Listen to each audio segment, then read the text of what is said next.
31/12/14 तक हमने सवाल नोट कर लिया है और अब यकम जनवरी 15 को सामने रख के हम चलेंगे। पेज नंबर 350 उधर ही रखो।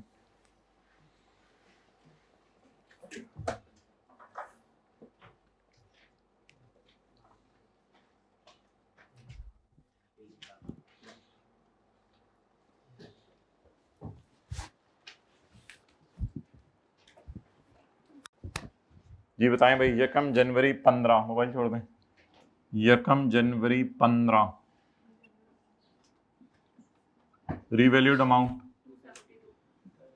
272। सर तुम्हें कह रहे हैं मोबाइल छोड़ दो, तुमने अभी भी हाथ में पकड़ा हुआ है। कोई शर्म नाम की चीज है?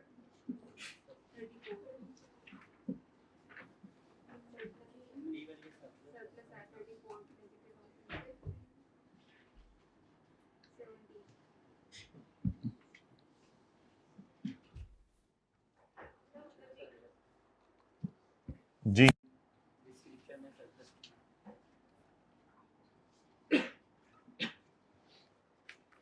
अच्छा जी, ये जहां तक पहले नोट किया था वहां तक आ गया। अब हमने 3 काम करने हैं। एक तो हमने डेप्रिसिएशन जो है वो चार्ज करनी है डिस्पोजल्स के ऊपर, उसके बाद डिस्पोजल्स को रिकॉर्ड करना है और फिर रिमेनिंग को डिप्रिशिएट करना है। अब देखते हैं कि कौन सा एसेट बिका है।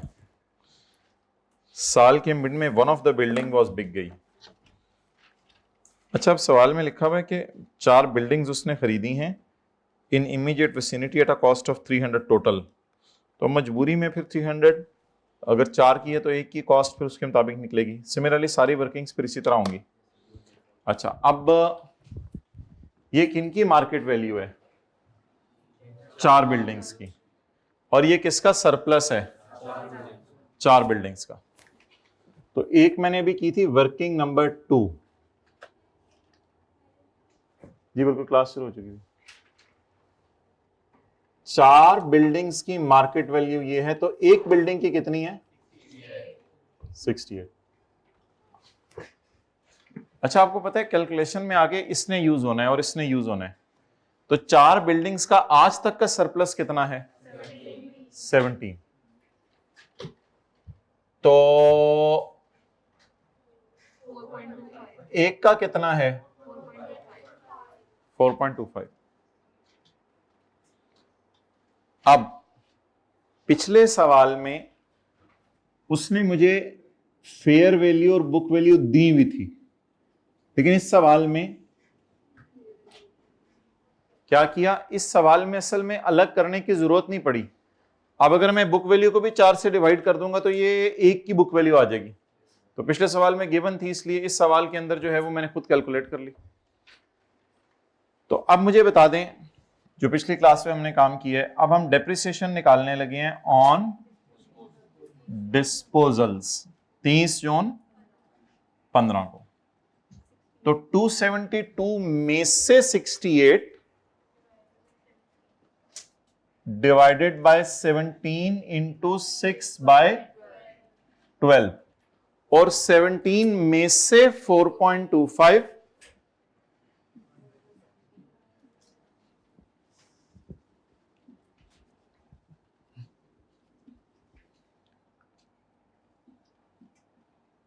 272 में से 68 डिवाइडेड बाय 17 इंटू और 17 में से 4.25 divide by 17 into 0.125।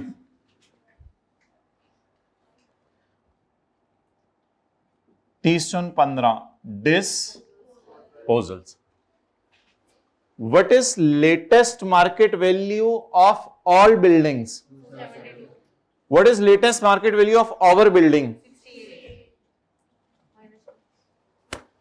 Minus accumulated depreciation from the date of last revaluation till date of sale.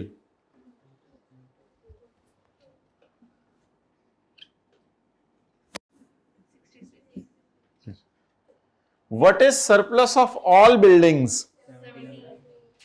What is surplus of our building? इसमें से कितना शिफ्ट हो गया है? 13. रिमेनिंग 4.1.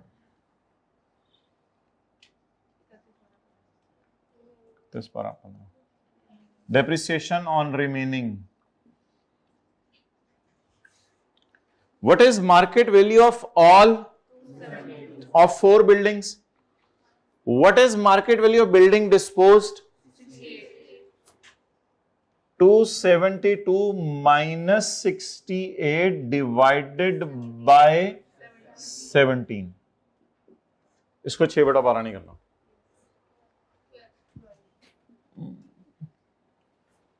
10-15 मिनट बाद. What is surplus of all? What is surplus of our building disposed of? 17 minus, असल में जिस दिन की फिगर पकड़ेंगे उसी दिन का सरप्लस भी पकड़ेंगे, डिवाइडेड बाय 17 ईयर्स. ये ईयर्स हैं 17.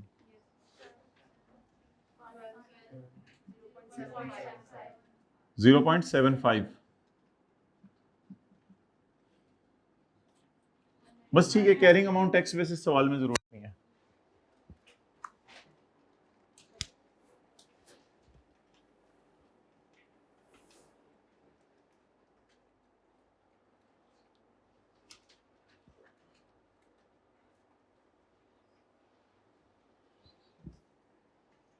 सवाल ने एंट्रीज मांगी हुई है बस आखिरी साल की. ये पकड़ें 15.2. चलिए पहले नोट कर लें यहां तक कैसे कर रहे थे.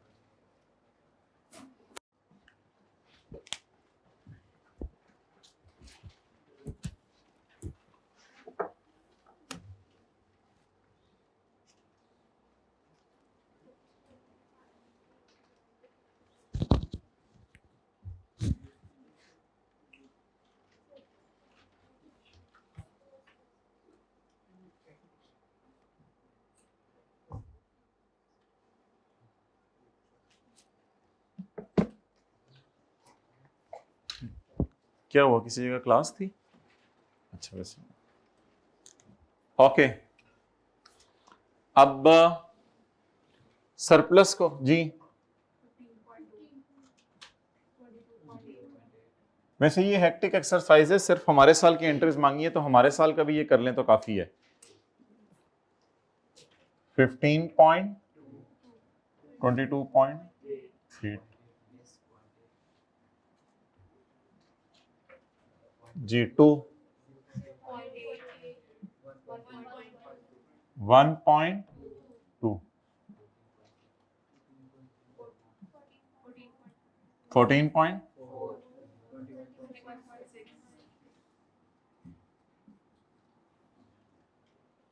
36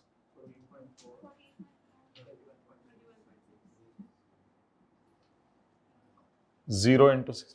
अच्छा जी 17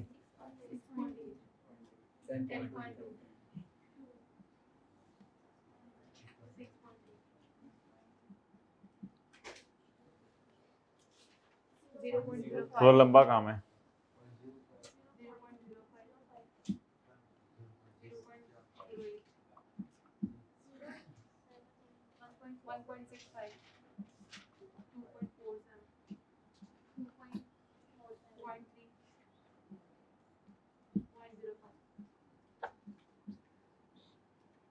छोड़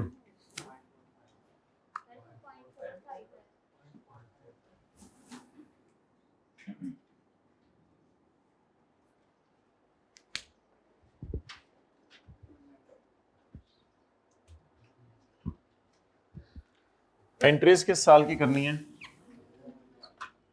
2015 की.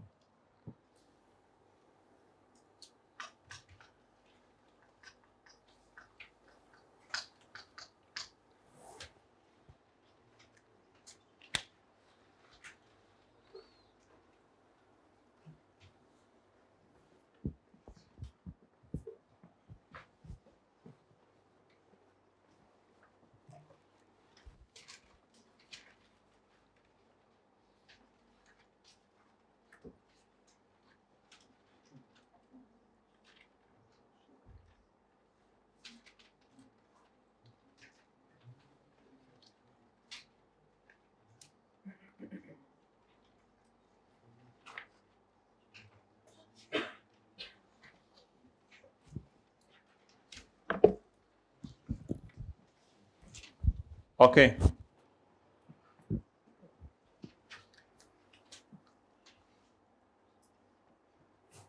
ये स्काई ब्लू है,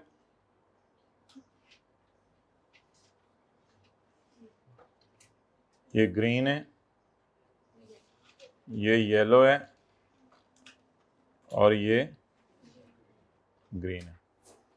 स्काई ब्लू की हमेशा 2 एंट्रीज होनी है, ग्रीन की भी 2 एंट्रीज होंगी अगर सरप्लस रिटेन अर्निंग में शिफ्ट हो रहा है, और येलो की तो भी 2 एंट्रीज होंगी अगर सरप्लस रिटेन अर्निंग में शिफ्ट हो रहा है। आप तो सुबह आए नहीं थे। अच्छा, यकम जनवरी 15 जी बोले, वार्म अप की एंट्री, अकोमोडेशन डेबिट,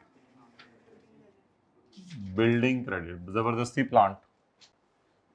अकोमोडेशन में आज तक कितना बैलेंस पड़ा हुआ है भाई? हर साल के एंड पे रिवोल्यूशन हो रही है, तो 14 ही पड़ा हुआ है।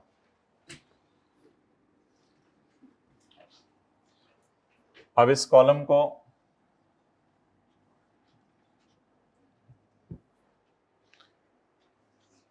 Plant debit, building debit 34,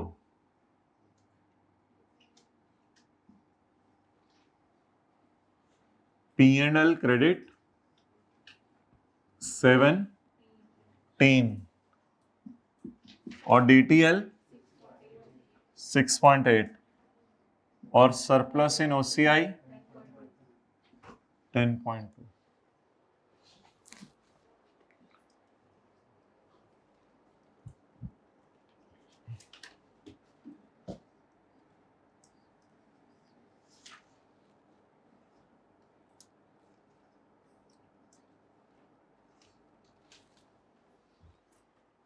depreciation debit, accommodation credit,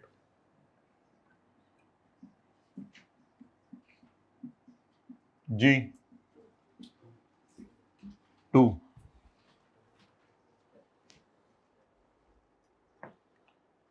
इन तीनों की एंट्रीज डी होती है, DTL debit, DT credit type. छोड़ें इसको। Surplus debit, retained earning credit 0.08।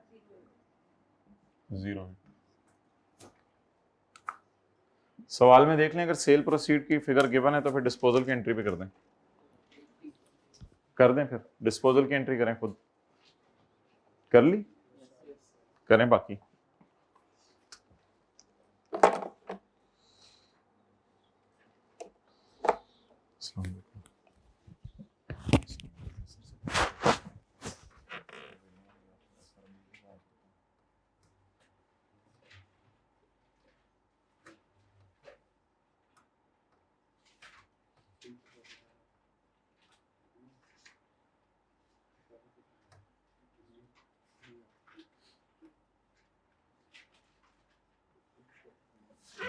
जी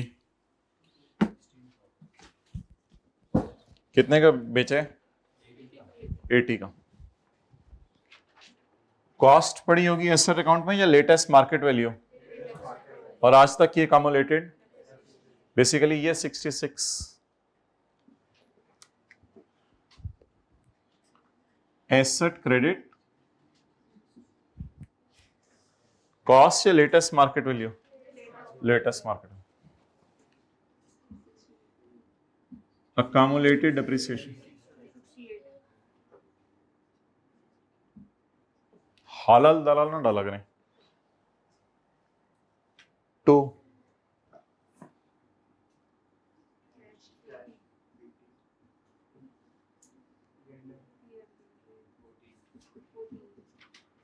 3 टान 3 डब्बा पांडे गली करा लो।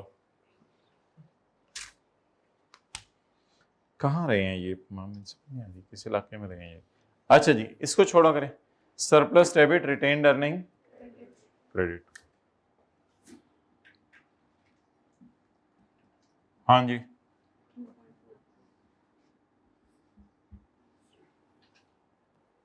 एंटायर सरप्लस को रिटेन्ड अर्निंग में शिफ्ट कर दें जब एसेट बिक जाए।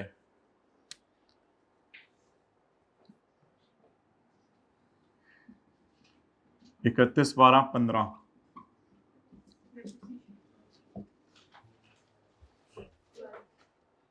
12 ट व ल व सरप्लस डेबिट रिटेन्ड अर्निंग, इन तीनों को मैंने पकड़ के स्टूडेंट इक्विटी में एंट्री कराई थी एक दफा सुबह सुबह, तीनों को पकड़ के surplus debit retained earning credit जी।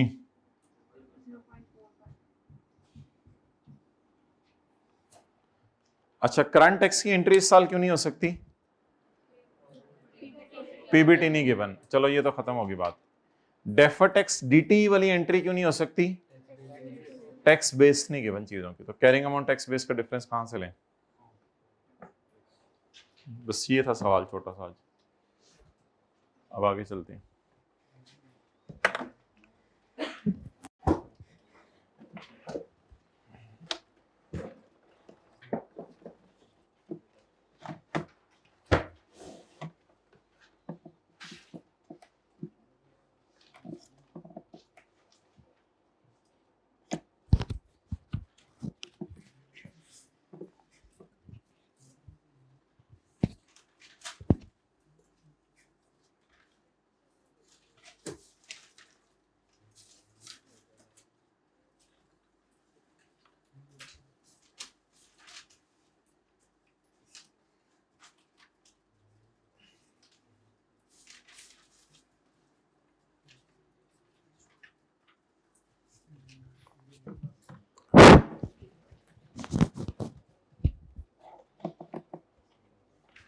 लिखें, करंट टैक्स की एंट्री इसलिए नहीं हो सकती, पीबीटी नहीं दिया हुआ,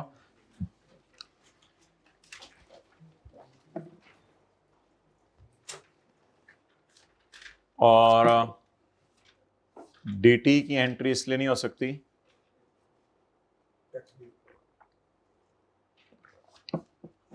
कि टैक्स बेस का डेटा नहीं है, और डीटी की एंट्री इसलिए नहीं हो सकती कि टैक्स बेस का डेटा नहीं है।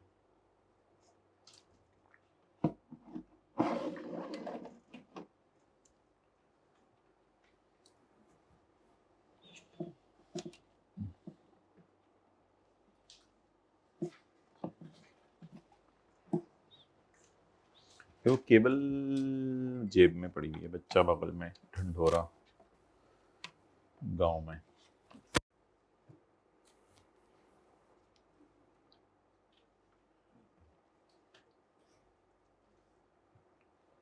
ओके,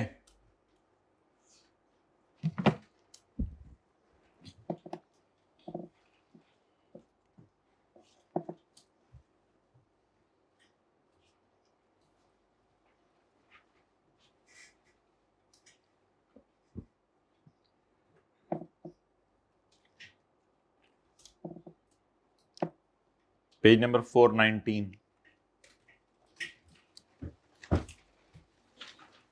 पेज नंबर 419 पे अपने रजिस्टर पे लिखें answer number 15 except adjustment number V double I. Answer number 15 page number 420, बस एक ही दफा इंशाल्लाह खुलेगा ये पेज, एक दफा और भी खुलेगा। Except adjustment number V double I, क्योंकि ये एडजस्टमेंट किस स्टैंडर्ड की है? IFRS 9 की, वो भी हमने नहीं पढ़ा हुआ। बाकी इंशाल्लाह सवाल आसान है, हो जाएगा आराम से। चलें जी,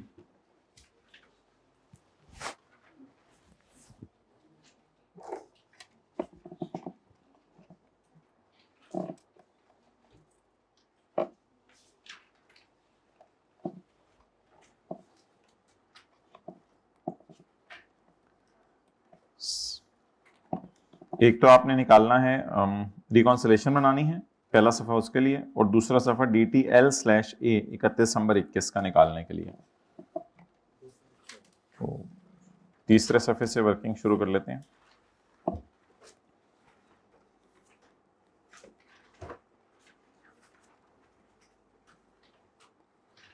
अच्छा, वो फिक्रा तो आपको याद रहेगा ना, करंट टैक्स में रिवैल्यूएशन गेन लॉस उल्टाने के लिए, डेफर टैक्स टी अकाउंट में बिल्डिंग या प्लांट लाने के लिए, और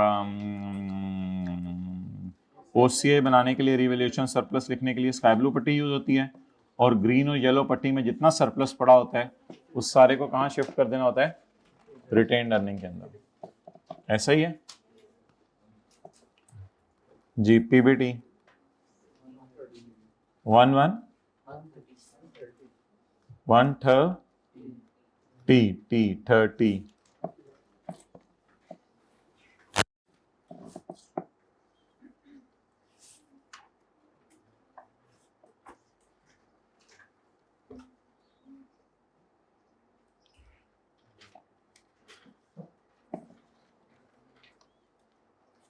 वर्किंग 2, वर्किंग 1 में 15 लाइनें छोड़ दें, 15-16।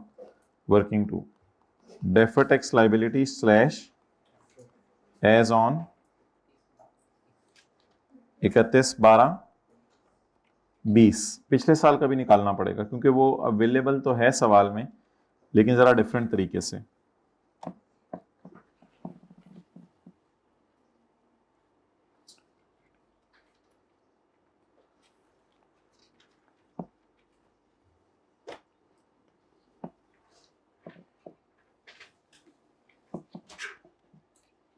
चलें जी, ये पॉइंट वी डबल आई जरा पढ़ें। Point V double I, V triple आई,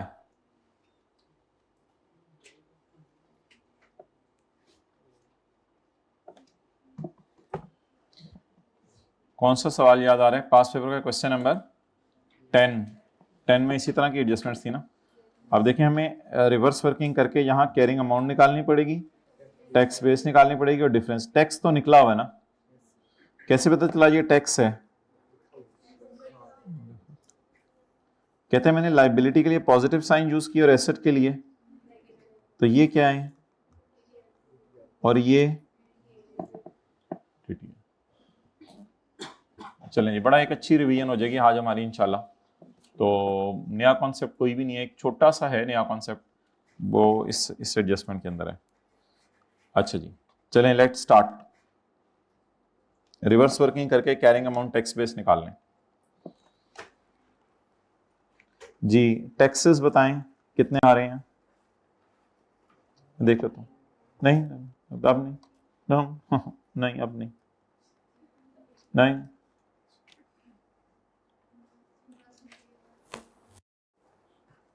तीसरा कौन सा है?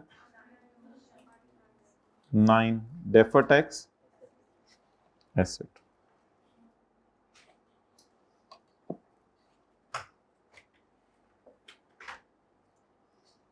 जी, carrying amount, tax base, difference. अभी मुझे नाम ना बताएं चीजों के, डीटीएल के अबू का नाम बता दें। टीटीडी, टीटीडी, डीटीडी,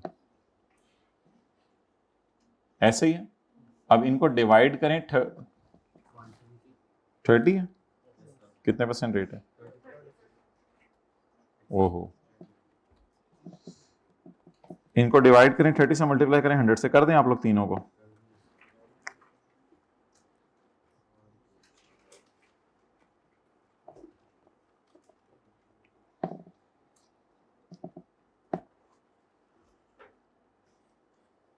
ये व्हाइट बोर्ड पे मिटा दो भाई।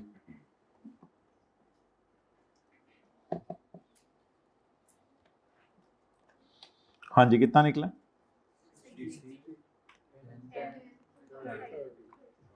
30। अच्छा, अब नाम बता दें मुझे। PP, interest receivable, unearned commission. ये ओपनिंग बैलेंसेस हैं, क्लोजिंग बैलेंसेस हैं?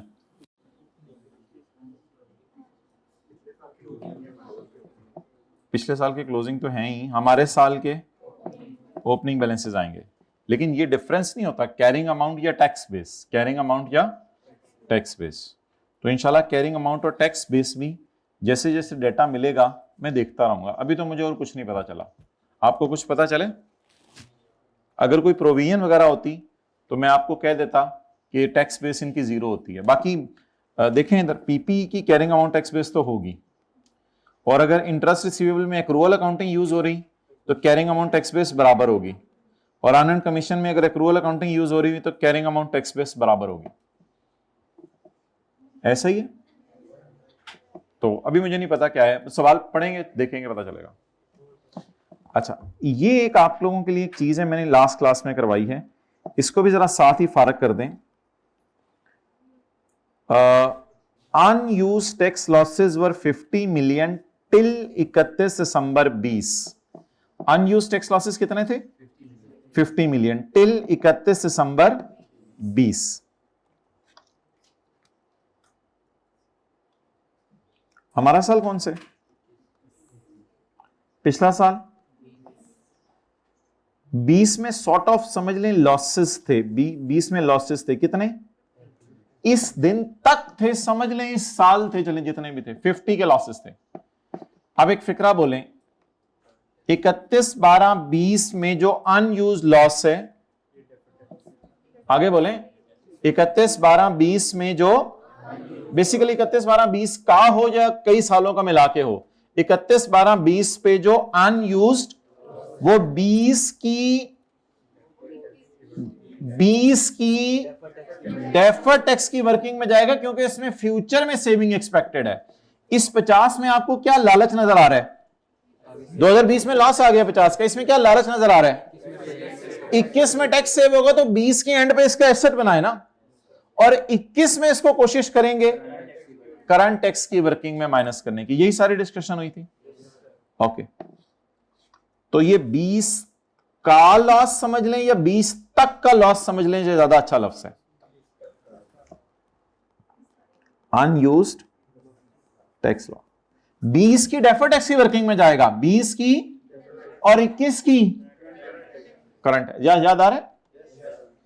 आप बता दें जी पिछले साल तक का लॉस कितना था? However, deferred tax was recorded only of 12 million, that is on loss of 40 million due to limited availability of expected future profits. हमने ना 31/12/20 के एंड पे खड़े होके हमें लॉसेस थे हमारे पास 50 के, लेकिन हमने सोचा कि फ्यूचर में प्रॉफिट्स ही सिर्फ 40 आने हैं, तो फिर इतने ज्यादा लॉसेस के ऊपर डेफर्ड टैक्स एसेट क्या बनाना। तो पेपर में हम इस तरह किया करेंगे कि यहां लिख लिया करेंगे एज ऑन लॉसेस, यहां पे as on losses. What are as on losses? 50 as on losses 50। फिर थोड़ा सा काट के ना इसको, थोड़ा सा काट के इसको 40। 31/12/20 तक के लॉसेस कितने हैं? 50। अगर अगले 100 सालों में भी आपको 51 के प्रॉफिट आने की उम्मीद है ना, तो आप फिर पूरी, आपको पता है कि 51 की सीटिंग कैपेसिटी वाली गाड़ी आएगी, तो आप फिर 50 सीटें अपने सारे दोस्तों की खरीद लें, फिर कोई मसला नहीं। लेकिन अगर आपको पता है कि 50 बंदे खड़े हैं, बस 40 वाली आ रही है, तो बस ये। आप बता दें लॉसेस कितने हैं? 50, लेकिन फ्यूचर में प्रॉफिट्स कितने आने की उम्मीद है? बस अब इस तरह किया करेंगे पेपर में। पेपर में आहिस्ता आहिस्ता आपको आदत पड़ जाएगी डायरेक्ट 40 लिखने की, लेकिन अभी 50 को बच्चे पूछते हैं सर मैंने क्या करना है 50 को, तो मैं करके दिखा रहा हूं। 50 को ये करेंगे, 50 को लिख के काट दें। इस पे बनाना चाह रहे थे, लेकिन बनाएंगे किस पे? सिर्फ ऐसे। बल्कि वो कहते हैं मैंने बनाया हुआ है पिछले साल, वो तो मुझे गिवन नहीं है ना। वो कहते हैं मैंने बनाया हुआ, अल्लाह का शुक्र है, बना चुका हूं मैं 12 का एसेट पिछले साल का डेटा दे रहे हैं वो खींच तान के जबरदस्ती। काश बीडी गिवन होता है डेफर्ड टैक्स का, तो इतने पंगे ना करने पड़ते। तो ये ब्रॉड डाउन निकालने में हमें सारे पंगे करने पड़े हैं। इनटू 30%। जी कितना? सर वो तो कह रहे हैं मैं डेफर्ड टैक्स एसेट बना चुका हूं, आप क्यों बना रहे हैं? वो कह रहे हैं deferred tax asset was recorded. मेरे भाई अगर रिकॉर्ड हो चुका था तो वो रिकॉर्ड होके डेफर्ड टैक्स के टी काउंट का ब्रॉड डाउन बना होगा ना, तो वो ब्रॉड डाउन मुझे नहीं दिया हुआ, तो मैं फिर उसका बना हुआ दोबारा बना के चेक कर रहा हूं कि कितना था। तो पास्ट पेपर क्वेश्चन 10 और इसमें ये फर्क है कि 10 में सारी एडजस्टमेंट्स उसने यहीं डाली हुई थी, इसमें उसने ये वाली एडजस्टमेंट अलग से डाल दी। तो इन दोनों को मिला के फिर हमने डेफर्ड टैक्स का ब्रॉट डाउन निकाला, बड़ी मेहनत करके। जी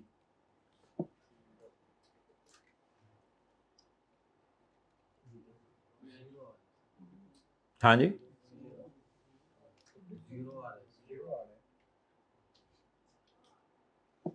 बस जो भी आ रहा है अब हम क्या करें।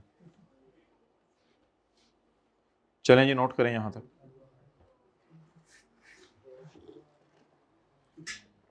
ब्रॉट डाउन 0 क्या मतलब, हो गया बस, ठीक है। अच्छा, इसके लिए ख्वार हुए थे।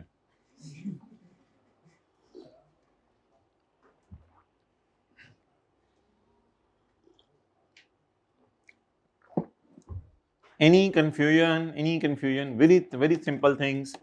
ये गिवन है, इनके अबूज के नाम लिखे, ग्रॉस अप करके 100% कर दिया। अनयूज लॉसेस बारों बार यहां जाते हैं। अनयूज लॉसेस को कभी भी, असल में ना अनयूज लॉसेस के लिए आप लफ्ज यूज नहीं कर सकते टेम्परेरी डिफरेंस। ये कोई अकाउंटिंग और टैक्स वालों की लड़ाई नहीं है, तो इसका नाम टेम्परेरी डिफरेंस नहीं रखा जाता, इसलिए इसको बारों बार टैक्स की एंट्री में लेके जाते हैं। आज के बाद बता दें, अनयूज लॉसेस को अगर 31/12/20 की रात को अनयूज लॉस है तो 31/12/20 की करंट टैक्स में क्यों नहीं लेके जा सकते?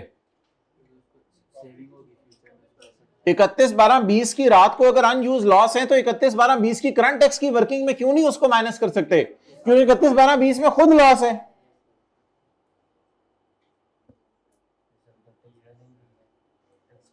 ऐसा ही है ना, इसको 21 में करंट टैक्स में माइनस करेंगे तो फिर 20 में कहां ले जाएं इसको? डेफर टैक्स में क्यों ले जाएं? डेफर करके सेविंग होनी है, डेफर करके सेविंग होनी, लेकिन लॉस सारे को क्यों ना लेके जाएं? और ये 40 अगले साल का प्रॉफिट नहीं था एक्सपेक्टेड, ये 40 अगले 200 सालों का प्रॉफिट है। बिजनेस आपका जब तक चलने तब तक आपको सोचने की जरूरत है। अब कहते हैं बिजनेस इतना फारग हो गया है कि 50 का लॉस आया है, फ्यूचर में हम सिर्फ इसलिए जिंदा हैं कि 40 के प्रॉफिट कमा के किसी तरह इस गम को खत्म कर दें, बस वो भी पूरा खत्म नहीं होना। तो बता दें डेफर्ड टैक्स एसेट कितना बनाने को दिल चाह रहा था?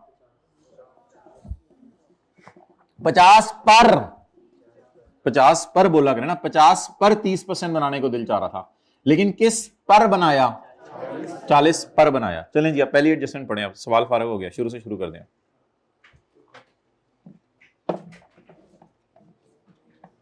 आपकी खूबसूरत शक्लें देख के मैं सोच रहा हूं करंट टैक्स की वर्किंग व्हाइट बोर्ड पे ही करें। जी, वो कह रहे आपको देख के सर बात नहीं कर रहे। कोई भी मौका ना छोड़ा करें अगले बंदे को तंग करने का। जी, प्रॉफिट बिफोर टैक्स। चलें जी, पहली एडजस्टमेंट पढ़ लें।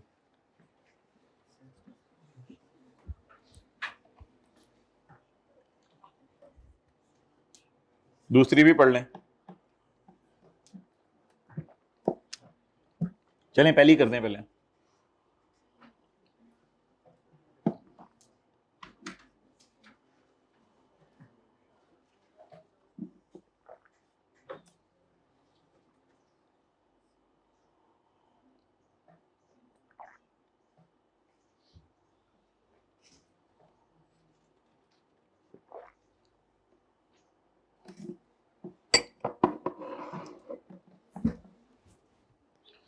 ओके,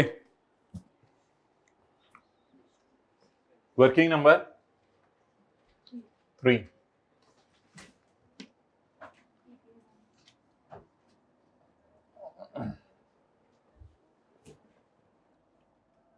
खामोश हो जाए ना, मुझे करा लेने दे सीए।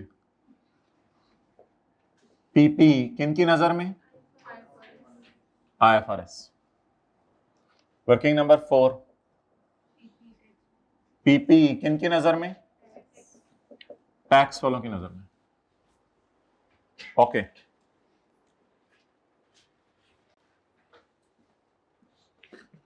आप लोग पॉइंट 2 से शुरू करेंगे, लेकिन मैं शुरू करूंगा पॉइंट V ट्रिपल आई से। ये स्टूडेंट और टीचर में फर्क है। 18 कितना आ रहा है? 18 as on 31/12/20 the carrying amount of PP exceeded the tax base by 60। क्योंकि आपको पता है कि अगर इधर टीटीडी हो तो इधर ग्रेटर का साइन होता है एसेट्स के लिए। ये रूल नंबर 1 है। रूल नंबर 1 क्या वजह बनी होगी? मेरे ख्याल से अकाउंटिंग डेप्रिसिएशन टैक्स डेप्रिसिएशन से 60 ज्यादा होगी। यही वजह बनी होगी ना, accounting depreciation tax future accounting depreciation. मिसाल के तौर पे अगर इधर 160 है तो इधर 100 होगा। तो आपको पता है कि एसेट्स में टीटीडी कब आता है? जब ग्रेटर का साइन हो।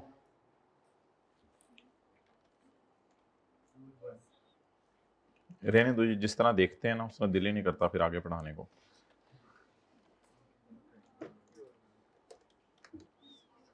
ये पिछले सेशन की लेक्चर है, कितने में मिल जाएंगे? 200 रुपए में भी मिल रहे हैं, 2000 में मिल रहे हैं। ये पिछले सेक्शन के हैं, मेरे से आके अच्छा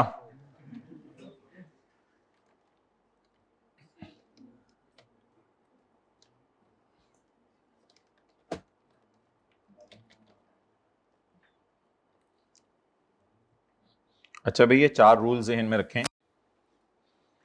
if carrying amount of asset is greater than tax base of asset it is TTD. तो मैंने आपसे पूछा अगर टीटीडी एसेट के केस में आ जाए तो रिवर्स वर्किंग करके बताएं यहां साइन क्या लगेगा? ग्रेटर का। ठीक है। और if you still have some confusion, आपके कान पे अगर कोई फ्यूजन हो रही है तो आप लोग इधर छोटी सी अंग्रेजी लिख लें। बोले एज ऑन, कुछ सवालों में दी होती थी ये अंग्रेजी, इसमें नहीं दी हुई। As on 31/12/20 carrying amount of PP exceed the, नहीं वही अंग्रेजी प्रोफेशनल बनाए, exceed the tax base by 60। तो मुझे ये ऊपर वाली इंफॉर्मेशन देख के पता चला। आप बता दें अकाउंटिंग वालों की बीवी बड़ी है या टैक्स वालों की बीवी बड़ी है? अकाउंटिंग वालों की बीवी मोटी लग रही है, 60 किलो ज्यादा है। ब्रॉड डाउन कितना? 60 और ब्रॉड डाउन 0। कितने लोगों ने बीडी से शुरू किया था? कितने लोगों ने डेप्रिसिएशन ही बस डाल दी अभी ये एडजस्टमेंट पढ़ के? ठीक है, ये तीसरे वाले लोग क्लास के बाद आइएगा, ये तो बिल्कुल भी क्लास में बैठने के काबिल नहीं है। चलें जी आगे।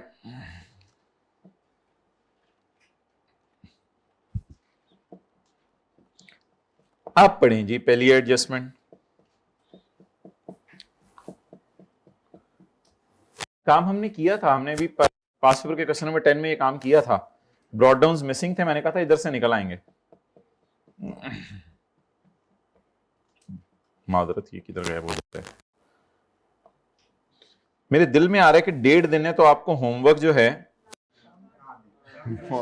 यार जी बोंगी है, मेरे दिल में आ रहा है खुला टाइम है तो आगे चलें छोड़ें। Tax depreciation exceed the accounting depreciation by, ठीक है होमवर्क नहीं मिलेगा। Tax depreciation exceed the accounting depreciation by 9।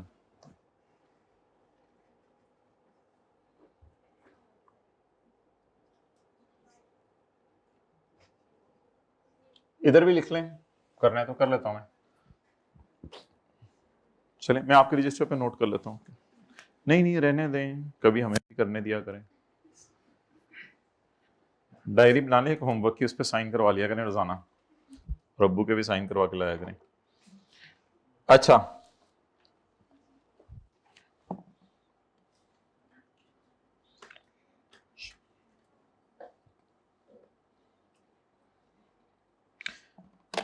And revaluation loss is 6 million, and revaluation loss is 6 million. अभी मैंने लाइन मिटा दी है, and revaluation loss is 6 million.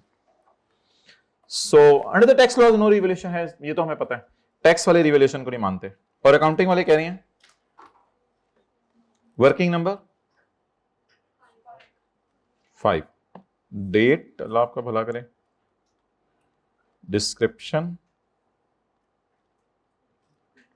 Rashid data ही नहीं है, पता नहीं की करन लगे ने, डेटा ही नहीं है, इन्नी वड्डी गेम पान लगे ने। फिगर 1 है 6, चल वड्डी है मिलियन च है, पता नहीं की करनगे फिर। फिगर तो 1 और रुपीज में या मिलियन में कुछ बच्चों को लतीफा भी समझाना पड़ता है, तो फिर उनको ना ही समझाया करें। अच्छा, आप पोस्टिंग करवाएं मुझे 6 की, हाथ खड़ा करके 6 की पोस्टिंग करवाएं। Carrying amount, revalued amount, revaluation, दरमियान वाला डाटा तो दिया हुआ है ना, ये मुझे लग रहा है स्काई ब्लू पट्टी का डाटा है। रिवैल्यूएशन लॉस इज 6, कैलकुलेटर तो ना पकड़े ना, कैलकुलेटर की तो जरूरत नहीं। Revaluation loss is 6, revaluation loss is 6, agreed और नॉट, बस ये था, रिवैल्यूएशन लॉस इज 6। तो कैरिंग अमाउंट दी है, अभी नोट नहीं करना, कैरिंग अमाउंट दी है, रिवैल्यूड अमाउंट दिया या रिवैल्यूएशन लॉस दे दिया? रिवैल्यूएशन लॉस दे दिया। डन।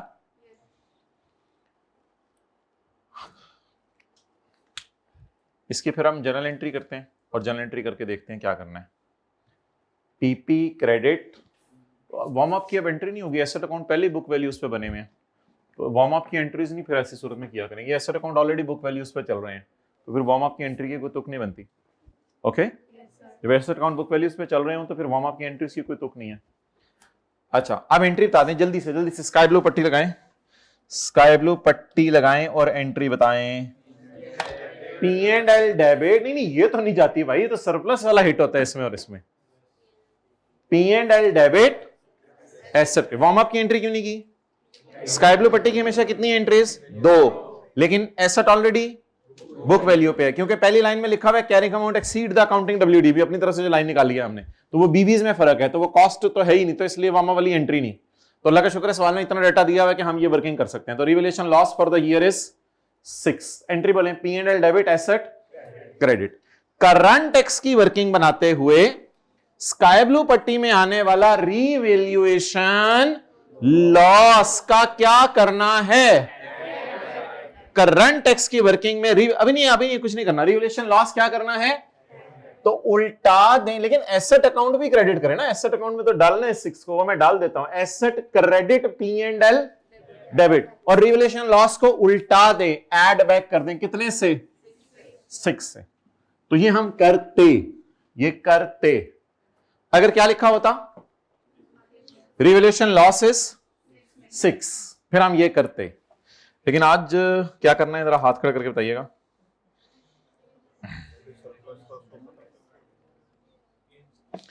असल में ये जो रिवैल्यूएशन लॉस आया ना हमें 6 का, ये P&L में नहीं लेके जा सकते।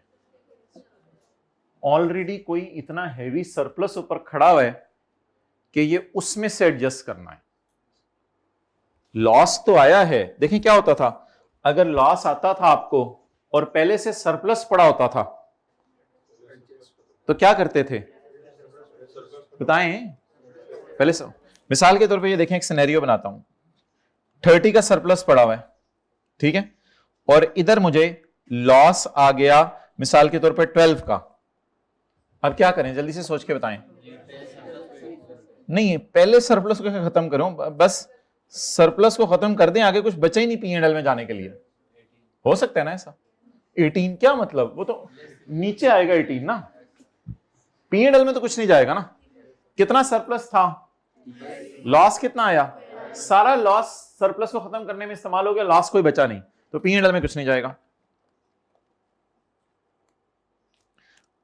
अब असल में ना आपने ये 6 इधर डालना था, ये 6 इधर डालना था। पढ़े, and revaluation loss recorded against surplus और डायरेक्टली इन P&L। क्यों सरप्लस से क्यों माइनस हुआ होगा? क्योंकि ऑलरेडी कोई सरप्लस पिछले साल का पड़ा होगा। डन। अब बता दें क्या करना है।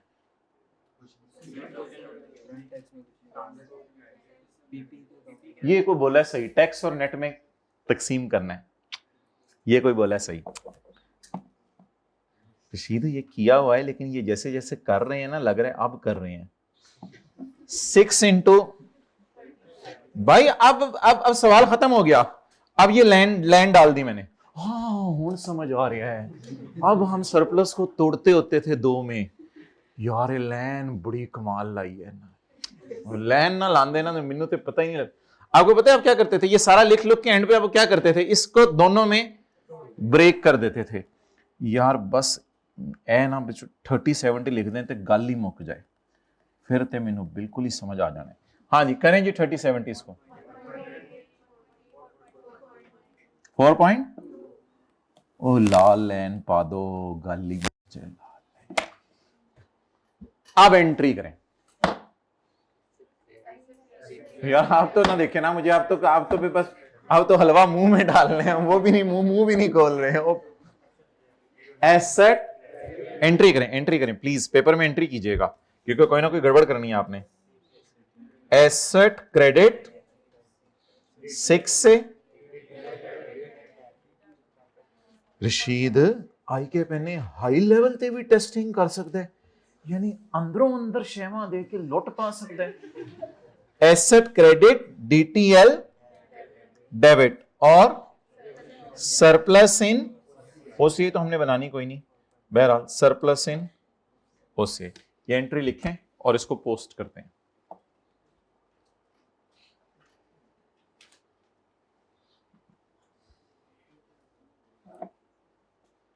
अच्छा भाई माय डियर, अब करंट टैक्स की वर्किंग में कुछ नहीं जाना क्योंकि पीएनएल में कुछ गया ही नहीं, पीएनएल में कुछ गया ही नहीं। ये असल में सारी गेम होती है आउटसाइड पीएनएल, तो पीएनएल में कुछ गया ही नहीं तो फिर करंट टैक्स में कुछ नहीं जाना। इसकी हम एंट्री पोस्ट किया करते थे। एंट्री कराएंगे स्काई ब्लू पट्टी की, एसेट क्रेडिट, जागते रहना भाइयों, साढ़े दिन रहना, ये तो हद होती है क्लास। अच्छा जी एंट्री करें जी, कितना? हाँ मैं मानता हूं कि आज तक कभी टी काउंट के अंदर मैंने रिवैल्यूएशन लॉस नहीं पोस्ट किया था, क्योंकि हमारी वो वर्किंग जो होती थी ना, वो वर्किंग वन बड़ी डेट डिस्क्रिप्शन टाइप चल रही होती थी, वहां रिवैल्यूएशन लॉस रिकॉर्ड हो जाता था। आज मैं टी काउंट के अंदर भी आपको लॉस रिकॉर्ड करके दिखा रहा हूं, जनरल एंट्री कर रहा हूं। एसेट क्रेडिट डीटीएल कर जाए, साथ ही भूल ना जाए आप लोग, पता तो कोई नहीं होता ना, भूल ना जाए। डीटीएल अकाउंट खोल लें, वर्किंग नंबर 6 कर दें कोई मसला नहीं। डीटीएल जी कितना? 1.8 किस अकाउंट से आया? एसेट अकाउंट से, प्लांट अकाउंट से, जो भी है, प्लांट है क्या है पता नहीं क्या है, डीटीएल डेबिट हो रहा है, ओ पता नहीं क्या कर रहे हैं ये। अच्छा जी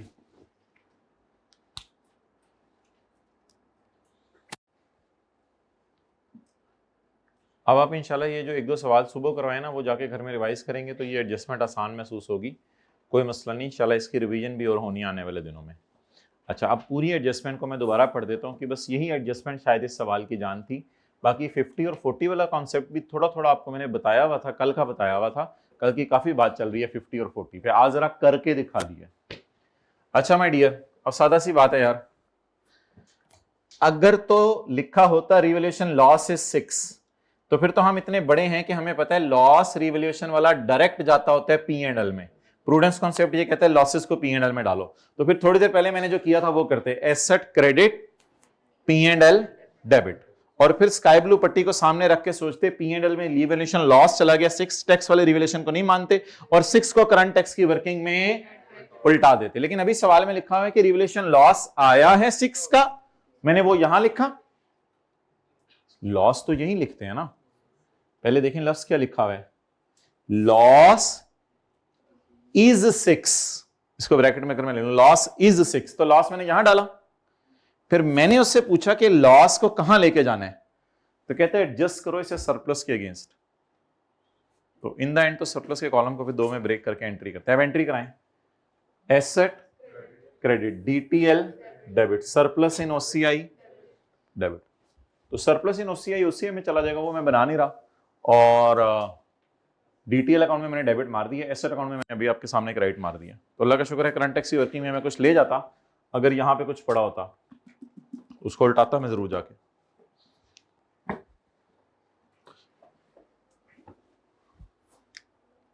अगली एडजस्टमेंट पढ़ते हैं जी। हाँ इसको पूरा कर दें बस, असल में एसेट का और कोई डाटा नहीं है पूरे सवाल में, इसको पूरा कर दें। मुझे बताएं कि assumption लेनी है जब कैरिड ऑन बीवीज पॉजिटिव आ रही हैं। अगर कैरिड ऑन बीवीज पॉजिटिव आ रही हैं तो ठीक है, नहीं तो assumption वगैरह ले लें और फिर आगे चलें। नेगेटिव आ रही है तो फिर कोई फिगर एज्यूम कर लें, कुछ कर लें ताकि ये पॉजिटिव आ जाए। असल में दोनों जगह ना कोई बराबर फिगर डाल दें। मैं कहता हूं 1-1 रुपया डाल देते हैं, 61 कर देते हैं, इसको 1 कर देते हैं, ये तो फिर नेगेटिव 8 आ जाएगा। तो अजीब सी बात है, 1-1 अगर दोनों में डालें, कोई फिगर डाल दें जो दोनों में बस कर दें। 100 नहीं, फिर ऐसे करना पड़ेगा आपको, यहां पेपर में लिखना पड़ेगा एज्यूम 100, इस तरह पेपर में लिखना पड़ेगा। एज्यूम करें ब्रॉड डाउन कितना है, एग्जामिनर को बताना पड़ेगा। अब 100 इधर डालें और 100 इधर डालें, लेकिन एग्जामिनर को बताएं कि 60 तुमने दिया हुआ था और वर्किंग 4 से 100 मैंने उठाया। वर्किंग 4 में उसको पता चल जाएगा आपने एज्यूम किया। या सवाल के शुरू में भी लिख सकते हैं, I have assumed that tax WDV opening is 100। सही है। अब बीवीज पॉजिटिव हो गई हैं? नहीं हो रही है, या हो रही हैं? हमारी तो बीवीज हो रही हैं पॉजिटिव जी। सॉरी, आप लोग पता नहीं 4 and 91। अब बड़ा करके उधर भी लिखेगा वर्किंग 3 और 4, वरना उसने दीवानों की तरह दीवार में टकरे मारनी है कि 154 पूरे सवाल में से कहां आ रहा है, उसे नहीं पता आपने ये सो एज्यूम किया। तो ये वर्किंग्स देख के सब कुछ। अब इसको फारक करते हैं करंट टैक्स की वर्किंग। जी बोलें। अकाउंटिंग डेप्शन उल्टा दें और टैक्स डेप्शन माइनस कर दें। जी 9, टैक्स डेप्शन माइनस कर दें। आगे चलें। हाँ जी, क्या चीज? नहीं, रिवोल्यूशन लॉस माय डियर नहीं ऐड करना, यही तो बात चल रही है ना। अब ये थोड़ा सा समझने की कोशिश करें। नहीं कुछ नहीं होता यार, पूछने दो। अगर वो P&L वाला होता ना फिर मैं उल्टाता। मैंने आपको 12 का स्काई ब्लू पट्टी में जो रिवोल्यूशन लॉस P&L में गया है वो करंट टैक्स में उल्टाते हैं। सुबह ये फिक्रा 2-3 दफा बच्चों से भी बुलवाने की कोशिश की थी। अब कोई लॉस P&L में गया ही नहीं तो मैं उल्टाऊं कैसे? असल में देखें ना, P&L को कुछ हिट नहीं हुआ ना, तो अगर आप PBT में से कुछ उल्टाएंगे तो वो क्या होगा, पता नहीं क्या होगा। ओके, सवाल की रिक्वायरमेंट नंबर बी दूसरे सफे पे, deferred tax liability slash as on 31/12/21 पे ही लगे रहने, सुई उत्थे ही अड़ी रहनी है। जी बोलें। PP carrying amount, working number 3, tax base 91, working number 4, डिफ क्या? टीटीडी। टैक्स हर एक का अलग अलग निकालना है। रेट असल में अभी वही है तो जाने दें अभी। वैसे रेट लिखा करें आप, क्योंकि कुछ रेट डिफरेंट भी आते हैं बीच में। जी टैक्स 18.9,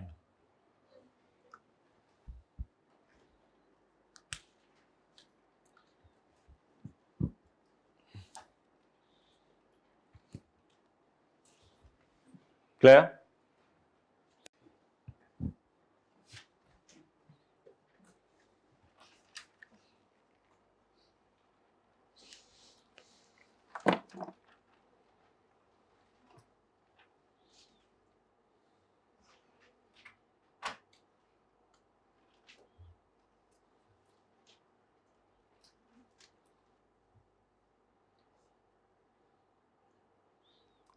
अगली एडजस्टमेंट पढ़ें जी। अगली एडजस्टमेंट जरा खुद करे कोई, दोनों को अलग अलग लेके चलें। इंटरेस्ट इनकम को अलग लेके चलें।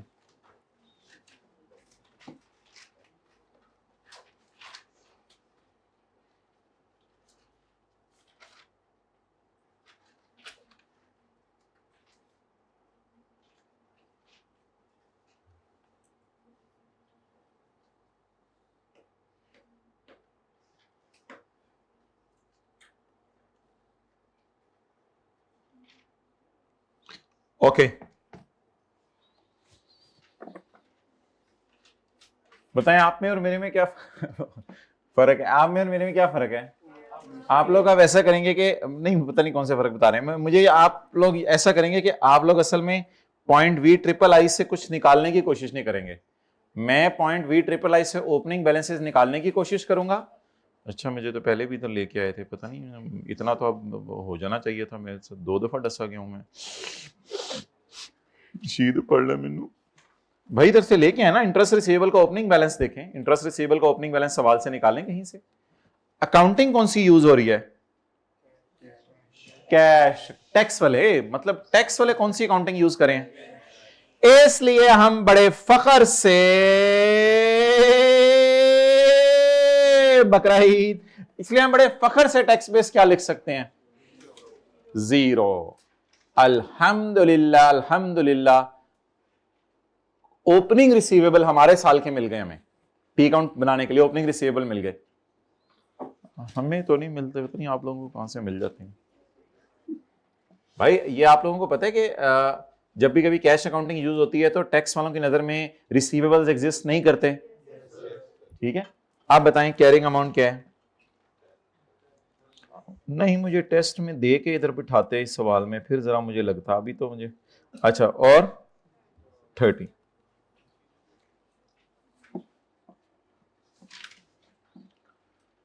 भाई अब तो कोई रिवर्स वर्किंग की जरूरत ही नहीं, उसने खुद बता दिया है चीख चीख के टैक्स बेस 0 है, क्योंकि टैक्स वाले कौन सी अकाउंटिंग फॉलो कर रहे हैं? Cash accounting. बाकी साइंस विन आपने लगाने हैं लगा लें, वो वैसे टाइम्स आया है। बाकी अब इस बहस में मैं नहीं जा रहा कि ये पिछले साल इनको टीटीडी डीटीडी क्यों कहा था, ये बहस तो बहुत ज्यादा हो चुकी है, देख लें बेशक। इंटरेस्ट रिसीवेबल अगले साल, अभी तो हम 20 में खड़े थे। इंटरेस्ट रिसीवेबल अगले साल तो हमारे साल कहां गया होगा? कैश में। Sorry but you did wrong thing. Interest receivable अगले साल रिसीव होगा, तो हमारे साल कहां गया होगा? P&L में। हमारे साल कहां गया होगा? P&L में। डन। तो जब हमारे साल ये 20 में गया होगा P&L में, अगले साल रिसीव होगा। टैक्स वाले कह रहे हैं जब रिसीव होगा तब टैक्स देना, इसलिए अगले साल रिसीव होगा तो इनकम में जाएगा, इसकी वजह से टैक्सेबल टेम्परेरी पिछले साल इसका नाम पड़ा था। आपको ये अनअर्न्ड बता दे कैसे करते थे? अब नहीं बोलना मैंने। अनअर्न्ड कमीशन अगले साल ऑन होके P&L में जाएगा। इस साल रिसीव हो गया था तो इस साल टैक्स वालों ने रिसीव पे इनकम में डाल दिया था।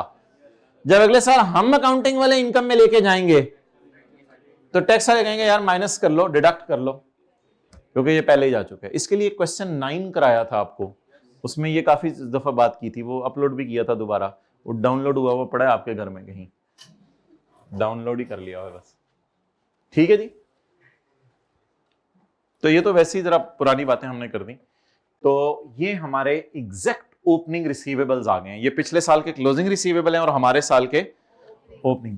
सर हमें भी पेपर में ऐसे पता चल जाया करेगा? हाँ जी, और कई साल से लोग आ रहे हैं, पास हो रहे हैं। अब भी एक बच्चा मिला है, अब भी बिल्कुल ये लाइव, ये कहां से आया था पता नहीं, शहर मुझे भूल गया, बहावलपुर से, और 4 पेपर उसने इस बार निकाले हैं, 4 पेपर उससे पिछली बार निकाले हैं, लेकिन उसने बात बड़ी अजीब सी की, वो मैं आपसे फिर कर नहीं सकता। वो कहता है कि मैं पता नहीं वो क्लास वर्क ही करता था बस, इसी तरह 4 पेपर मेरे निकले हैं, होमवर्क का टाइम नहीं। अजीब सी बात की उसने, इसलिए मैं फिर उसको बुला भी नहीं रहा, कर भी दिया वैसे। इंटरेस्ट रिसीवेबल कितना है? Interest receivable 10। तो बताने का मकसद ये कि हजारों सालों से लोग आ रहे हैं, पास हो रहे हैं, बस सही तरह पढ़ा करें, इंशाल्लाह हो जाती है चीजें। Opening receivable 10। कमीशन का भी लिख लें शक, commission income opening receivable coffee 30। हमें कैसे पता चला ये इनकम अकाउंट है? इंटरेस्ट के साथ उसने रिसीवेबल लिखा हुआ था और कमीशन के साथ उसने अर्न्ड लिखा हुआ था, तो इसलिए दोनों इनकम है। मतलब ये कि अनअर्न्ड अर्न होती है ना। हाँ, वो लायबिलिटी है।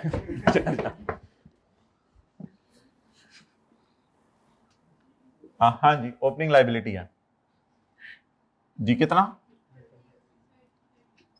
ठीक।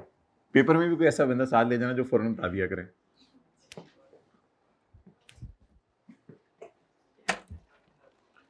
हाँ जी, अच्छा भाई आप लोग अगली एडजस्टमेंट, ये एडजस्टमेंट पढ़ें। Interest income exceed the interest received by 12। Sir ये क्या लिखा है? Interest income exceed the receipt by 12। Cash इधर आता है, इनकम इधर आती है। Interest income exceed the receipt by 12 बन गया जी। आगे चलें। नहीं, इस तरह भी कर सकते है, वो इस तरह भी कर सकता है।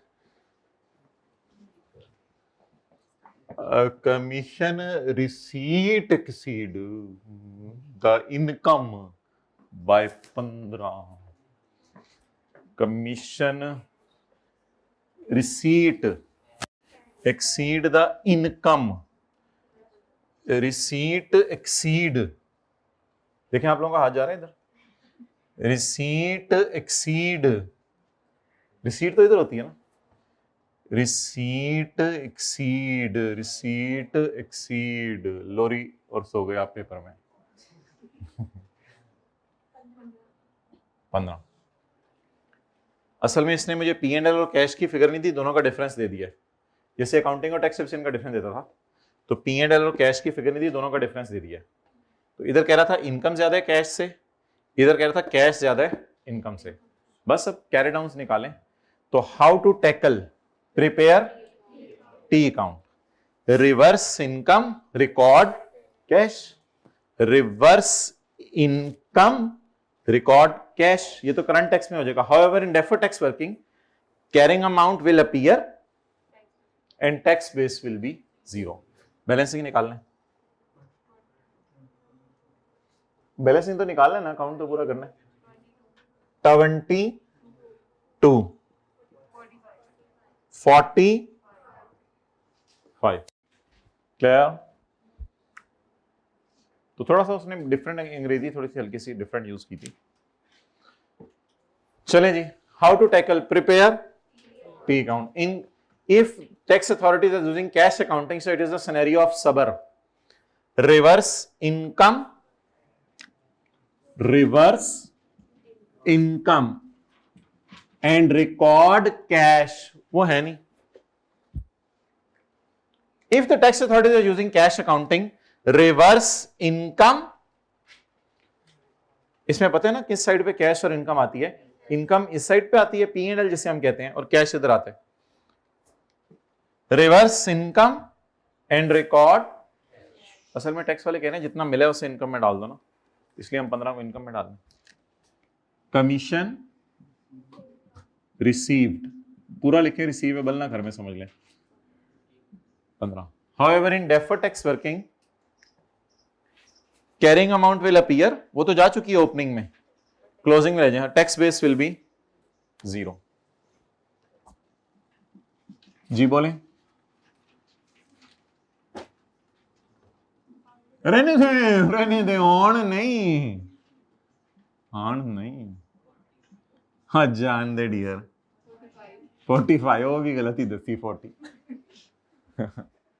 अच्छा, अब आप लोग टैक्स बेस वगैरह लिख लें, डिफरेंस निकाल लें, फिर आगे रिक्शे वाले ने आ जाना 4:45 बजे, 5 शुरू हो जाना उसने बारी।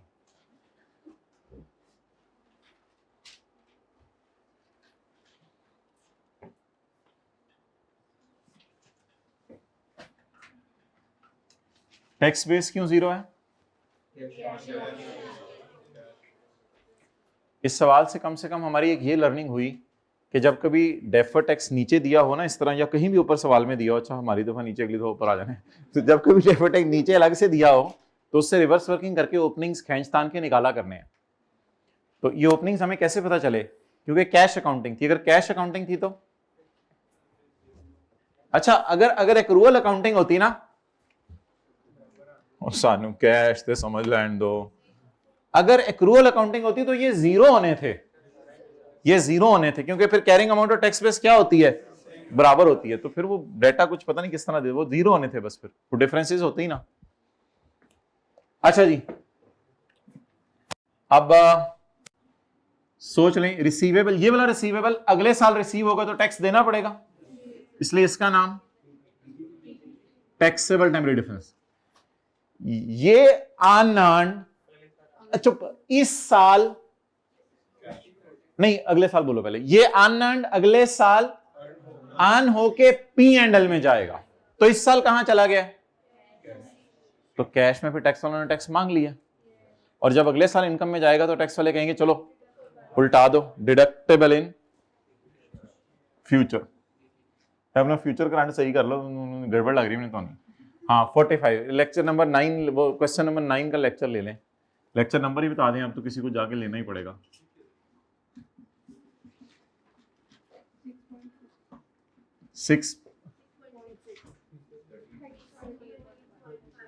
13.5 लेक्चर तो नहीं था हमारा कोई।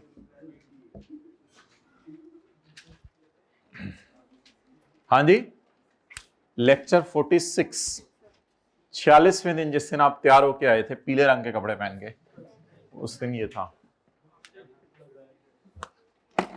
और ये फिजिकली क्लास में किया था, अल्लाह का शुक्र मुझे याद है।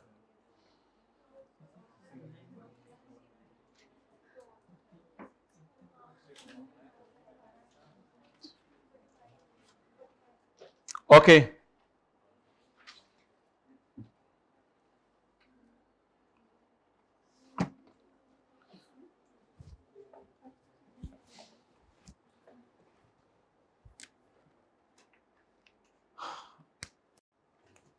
out of total donations of 5 million, only 60% are allowed in tax. तो जो टोटल डोनेशंस आ रही हैं उसमें 60% अलाउड इन टैक्स। जल्दी से करंट टैक्स की वर्किंग कर लें।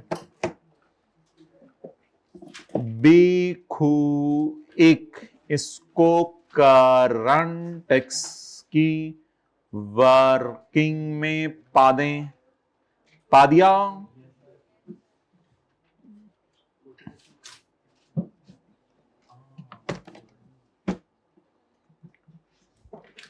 अच्छा मुझे बताएं कि अकाउंटिंग वालों ने कितना माइनस किया होगा? पूरा 5, पूरा 5। टैक्स वाले कह रहे हैं 60% तुम लोगों ने सही माइनस किया हुआ है,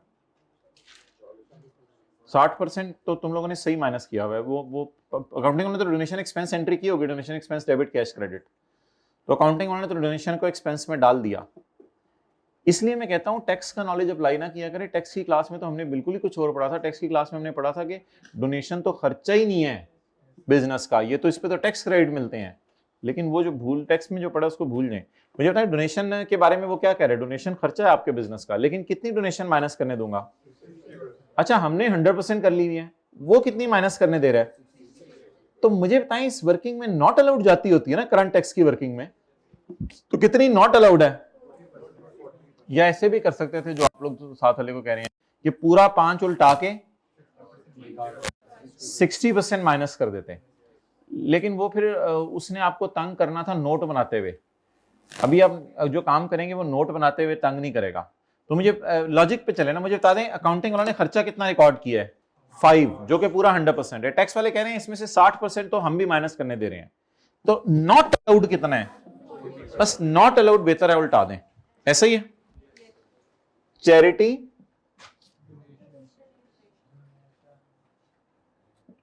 डोनेशन नॉट अलाउड।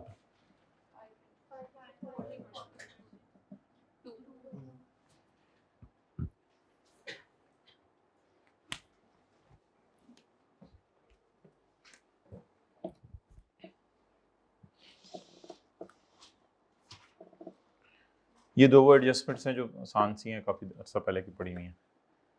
बाकी डोनेशन कोई पेबल शेबल तो नहीं है, कैरिंग अमाउंट टैक्स बेस तो नहीं होगी।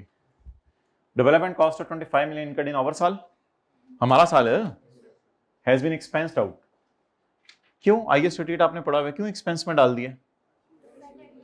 बुरी वाली डेवलपमेंट होगी, बुरी वाली डेवलपमेंट होगी, हमने एक्सपेंस में डाल दिया। तो मेरे ख्याल से तो 130 तक पहुंचते माइनस हो चुकी है फिर। बूथा हिला दिया कहीं तो 120 तक पहुंचते माइनस हो चुकी है। वैसे टैक्स वाले कहते हैं यार इसको ना होले 28% पे माइनस करो ऑन रिड्यूसिंग बैलेंस मेथड। इससे कोई फर्क नहीं पड़ेगा रिड्यूसिंग बैलेंस है, क्योंकि पहले साल तो कॉस्ट पे रेट लगाना होता है, तो अगले साल फिर रिड्यूसिंग बैलेंस मेथड में फिर WDV पे रेट लगाना होगा, लेकिन पहले साल तो कॉस्ट पे रेट लगाना है। अकाउंटिंग वाले कह रहे हैं अभी माइनस कर लो सारा, टैक्स वाले कह रहे हैं आहिस्ता आहिस्ता कर लो। तो टैक्स वालों की नजर में फिर ये एसेट है, भालू टाइप एडजस्टमेंट भी कह सकते हैं, कुछ भी कहते हैं, बट टैक्स वालों की नजर में ये एसेट है। अकाउंटिंग वाले कह रहे हैं अभी माइनस कर लो, टैक्स वाले कह रहे हैं डिडक्टेबल आहिस्ता आहिस्ता। बता दें अकाउंटिंग वालों ने कितना माइनस कर लिया हुआ है, इसको जरा उल्टाएं क्योंकि पूरा माइनस नहीं करने देना। डेवलपमेंट एक्सपेंस उल्टा दें 25, और अब अमोर्टाइजेशन मुझे बताएं टैक्स वालों की नजर में। अमोर्टाइजेशन यार ये एडजस्टमेंट बिल्कुल उसी तरह है, अकाउंटिंग डेप्शन उल्टा के टैक्स डेप्शन माइनस करना, लेकिन अकाउंटिंग डेप्शन की जगह समझ लें पूरे ही खर्चे में डाल दिया। अकाउंटिंग वालों की डेप्रिसिएशन जो खर्चा उल्टा दें, अकाउंटिंग वालों का पूरा खर्चा क्यों उल्टा रहा हूं, वो कह रहे हैं हमने पूरा खर्चे में डाल दिया, अकाउंटिंग वालों का खर्चा उल्टा के सिर्फ कितना माइनस करने दें 27,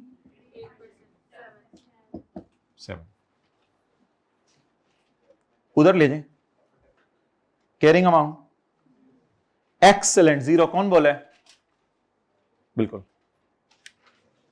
जीरो। क्यों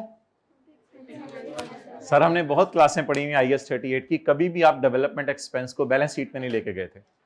डेवलपमेंट एक्सपेंस तो बैलेंस शीट में नहीं जाता, वो तो कहां जाता है, तो याद रखिएगा खर्चों को तो बैलेंस शीट में नहीं लेके जाते, अनलेस कि वो पेएबल हो या इस किस्म का कोई चक्कर हो, वो तो और बात है।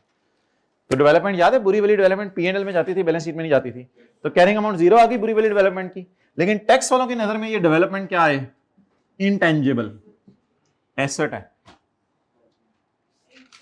एक्सेलेंट 18, 25 माइनस, अगले साल रेट किस पे लगेगा 18 पे, क्योंकि रिड्यूसिंग बैलेंस मेथड है।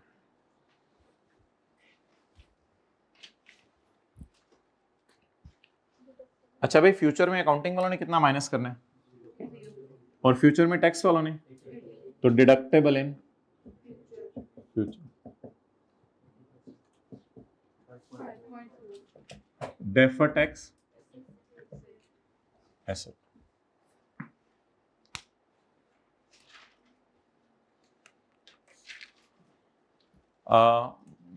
Well, I think that there is no new concept in the question, but बड़े अच्छे तरीके से उसने रिवर्किंग्स करवा के, कुछ रिवर्स, कुछ इधर उधर करा के सब चीजें डाली हैं उसने, और बड़े इजी मार्क्स में। आधा आधा ये जो इसमें तो बहुत ही बच्चों वाली थी, VIII FRS 9 जब आप पढ़ेंगे तो इजीली आधे से ऊपर लोगों के मार्क्स आए हैं, बल्कि इस अटेम्प्ट में भी लोगों के गोल्ड मेडल आते हैं। CWIP में इंटरेस्ट पड़ा हुआ है 8 का, वैसे अकाउंटिंग वाले ना इसको एसेट बनाते हैं, CWIP में पड़ा हुआ है ना, पड़ा हुआ है CWIP में इंटरेस्ट। तो CWIP तो क्या चीज है, बैलेंस शीट टाइप चीज है। CWIP में इंटरेस्ट पड़ा हुआ है, CWIP कहां पे आता है, बैलेंस शीट में होता है ना, तो बैलेंस शीट में इंटरेस्ट पड़ा हुआ है 8 का। टैक्स वाले देख लेते हैं इंटरेस्ट को क्या कह रहे हैं। वैसे ये कौन सा इंटरेस्ट होगा, सोच के बताएं, CWIP में कौन सा इंटरेस्ट पड़ा होगा, मेरे ख्याल से क्वालिफाइंग एसेट बन रहा होगा तो उसका नाम अभी CWIP होगा, उसमें इंटरेस्ट डाल दिया होगा। हाउएवर टैक्स वाले कहते हैं बोरिंग कॉस्ट इज अलाउड। अब आप लोगों को याद है क्या करते थे, हम इधर लिखते थे 8 और इसको उठा के इधर माइनस कर देते थे, किसी को याद है यार, क्वेश्चन पता नहीं 28 किया था ब्लू लिमिटेड वाला, वो कौन सा सवाल था कि सिर्फ इसी कॉन्सेप्ट को समझने के लिए किया था।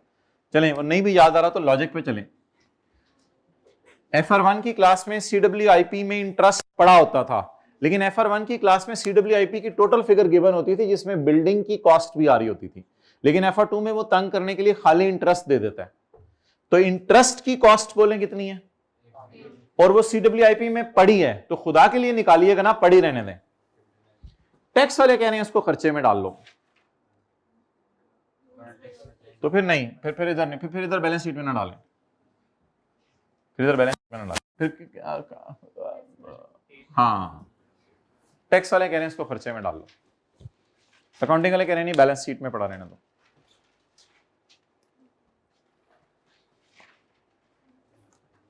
ओवर, चलें जी, लेस बोरोइंग कॉस्ट। अब there are number of adjustment, इसके आगे पास पेपर क्वेश्चन 4 भी आप लिख सकते हैं, छोटा सा करके इस एडजस्टमेंट के आगे किताब पे पास पेपर क्वेश्चन 4 भी लिख सकते हैं, और आगे ब्लू लिमिटेड नहीं, किताब पे मैं कह रहा हूँ, किताब पे इस एडजस्टमेंट के आगे पास पेपर क्वेश्चन 4 भी आप लोगों को होमवर्क में दिया था, और क्वेश्चन 26 ब्लू लिमिटेड वाला, क्वेश्चन 26 प्रैक्टिस का, ये 2 सवाल करवाए हुए हैं इसके। चलें, रिवाइज हो गया। बताएं क्या किया करना है। बोरोइंग कॉस्ट को अकाउंटिंग वाले कहाँ, इंटरेस्ट को अकाउंटिंग वाले कहाँ डाला करेंगे, बैलेंस शीट में। टैक्स वाले कहेंगे बैलेंस शीट में ना डालो बल्कि खर्चे में। अच्छा, डेवलपमेंट के बारे में कोई हार्ड एंड फास्ट रूल नहीं है, सवाल जिस तरह कहा करेगा उस तरह कर लिया करेंगे। सवाल कह रहे डेवलपमेंट खर्चे में गई है हमारी अकाउंटिंग वालों की, टैक्स वाले कह रहे नहीं, इसको फिलहाल जरा उल्टाओ, 28% माइनस कर लो। आगे एडजस्टमेंट खत्म हो गई हैं। मुझे पता है कि एडजस्टमेंट मैंने नहीं कराई, लेकिन उसको ऑल टुगेदर जब मैं इग्नोर कर दूंगा तो इंशाल्लाह रिकॉन्सिलेशन मैच कर जाएगी हमारी। 136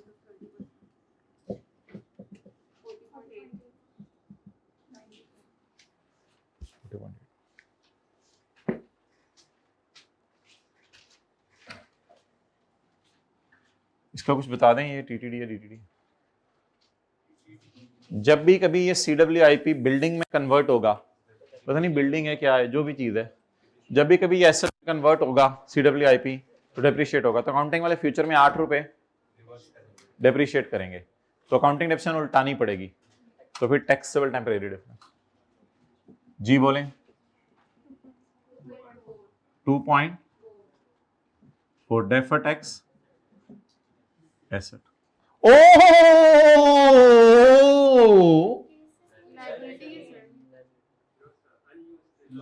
पुराने साल का लॉस भी आ रहा है ना, मुझे आवाज आ गई थी उस लॉस की, आपको नहीं आई थी। पुराने साल का लॉस भी आ रहा है ना, वो भी माइनस करना है। तो कोई नहीं, इधर आपने जो लिखा है वो काट दें, पिछले रजिस्टर उठा के देखें, होमवर्क में 10 चीजें काटी नहीं आप लोगों ने, इसको काट दें, इसको काट, वो जितना भी आ रहा है मैं कर लेता हूँ। कितना आ रहा है ये 2.4 DT, इसका कैरेट ऑन में निकाल लेता हूं। अच्छा जी, अब आप मुझे बताएं पुराने साल का लॉस कितना आ रहा है, पुराने साल का लॉस कितना आ रहा है। 50 वाले हाथ खड़ा करें कि पुराने साल का लॉस 50 आ रहा है। 40 वाले हाथ खड़ा करें कि पुराने साल का लॉस 40 आ रहा है। नहीं, जब मैं टैक्स वालों के पास अपनी टैक्स कैलकुलेशन लेके गया हूंगा, आप लोगों ने टैक्स पढ़ा हुआ है, जब मैं टैक्स वालों के पास अपनी टैक्स कैलकुलेशन लेके गया हूंगा तो मैंने उनको 50 का लॉस ही दिखाया होगा, और इस लॉस को असेस्ड लॉस भी कहते हैं। टैक्स वालों ने असेस कर लिया, यानी मान लिया, आपने रिटर्न जमा करवाई, टैक्स वालों ने उसको असेस कर लिया, भाई लॉस हमारा 50 है। ये जो 40 वाली गेम है ना, ये तो अकाउंटेंट्स ने सोची हुई है, इसका FBR से ताल्लुक नहीं है। बताएं पिछले साल लॉस आया कितना था, 50। हमने FBR को कुछ नहीं बताया, हमने खुद सोचा कि यार इतने लॉसेस आ गए हैं 50 के, अगले सालों में कहां आने हैं टैक्सेबल प्रॉफिट, आ भी गए तो ज्यादा से ज्यादा टैक्सेबल प्रॉफिट 40 आएंगे फ्यूचर में। ये तो ख्याल है ना, ये हकीकत तो नहीं है, ये तो ख्याल है, हमारा ख्याल है कि 40 के प्रॉफिट्स आएंगे। बहरहाल जब ये साल आया तो टैक्स वालों को हमने फोन करके कहा यार वो पिछले हमारे साल के लॉसेस पड़े हुए 50 रुपए के। उन्होंने कहा हाँ, तो हमने कहा प्रॉफिट्स तो माशाल्लाह अच्छे खासे आ गए हैं। उन्होंने कहा माइनस करो लॉसेस। आप मुझे बताएं, मैंने सोचा क्या था कि अगले 100 सालों में कितने प्रॉफिट आएंगे, 40, और एकदम ही अगले साल कितने आ गए, जल्दी माइनस करें 50, एकदम माइनस करें 50। नहीं सर, हमने तो सोचा था 40 के प्रॉफिट आएंगे, आगे ज्यादा मैं क्या करूं, मेरा जो लॉस पड़ा हुआ है वो माइनस करें पूरा, कोई मसला ही नहीं, पूरा लॉस माइनस करें। नहीं नहीं नहीं नहीं नहीं, प्रूडेंस कॉन्सेप्ट की कौन सी वायलेशन हो रही है, ये बेनिफिट अवेल करें फौरन, वरना टैक्स वालों को, आपको भी भूल जाना, टैक्स वालों को भी भूल जाना है। वो पिछले साल एसेट बनाने की अलग डिस्कशन हुई थी, ये इस सादा सी बात है यार, मुझे प्रॉफिट आए 136, ये 40 मैंने FBR वालों को नहीं बताया हुआ। अच्छा चलिए, आप लोगों ने टैक्स पढ़ा हुआ है, क्या कभी जो कुछ लोग तो इस दफ़ा पढ़े हैं उनसे इनमें सवाल नहीं पूछ रहा, आप लोगों ने टैक्स पढ़ा हुआ है, क्या कभी मैंने टैक्स की क्लास में कहा था कि आपको लॉस आ गया, अब आप सोचें फ्यूचर में कितने प्रॉफिट आने हैं? नहीं। एफबीआर वालों का तो इससे ताल्लुक ही नहीं। एफबीआर वाले सादा सी बात करते हैं आपसे, यार आपने पिछले साल की वर्किंग जमा कराई थी, आपका 50 का लॉस आया हुआ है। हम घर आके सोचते हैं नहीं यार पता नहीं प्रॉफिट आए ना आए, वो तो घर आके सोचते हैं। डेफर टैक्स की वर्किंग कभी हम टैक्स की क्लास में नहीं करते थे। तो जरा सोचें तसल्ली से, सवारियां कितनी खड़ी हैं? 50 सवारियां कितनी खड़ी हैं? हमने सोचा 40 वाली बस आएगी, हमने सोचा बस 136 वाली आ गई। बताएं ना, कोई मशवरा दें। नहीं हमने तो सोचा था 40 वाली आएगी, तुम वापस जाओ, बस जाओ वापस, 40 वाली कोई भेजो। तो थोड़ा सा जरा सोचें। मेरे तो ख्याल से पूरे 50 माइनस कर लें, बेनिफिट मिल रहा है जल्दी से अवेल करें। इस वजह से ना रिकॉन्सिलेशन आउट हुआ करेगी हमारी। वो एक बहस है, वो इंशाल्लाह मंडे को आपको मैंने करानी। इस वजह से रिकॉन्सिलेशन आउट होगी क्योंकि उधर उम्मीद लगाई थी 40 की और इधर माइनस कर रहे हैं 50, तो इस वजह से रिकॉन्सिलेशन आउट होगी।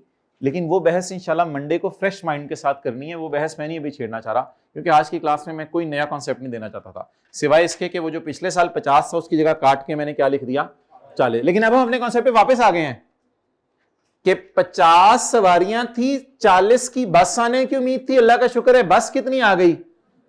136। तो मेरे 50 बिठाएं, चलाएं, बस खत्म करें। लेस ब्रॉट फॉरवर्ड, जो सोचे थे या जो आए थे? जो आए थे वो माइनस करें, सेविंग ले फौरन।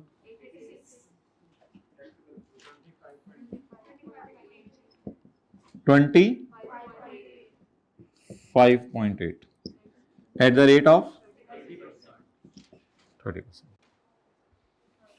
अच्छा, कोई हमारी बहस के दौरान इग्नोर करके इधर टोटल कर रहा होगा, वो जरा 9 क्या? DTL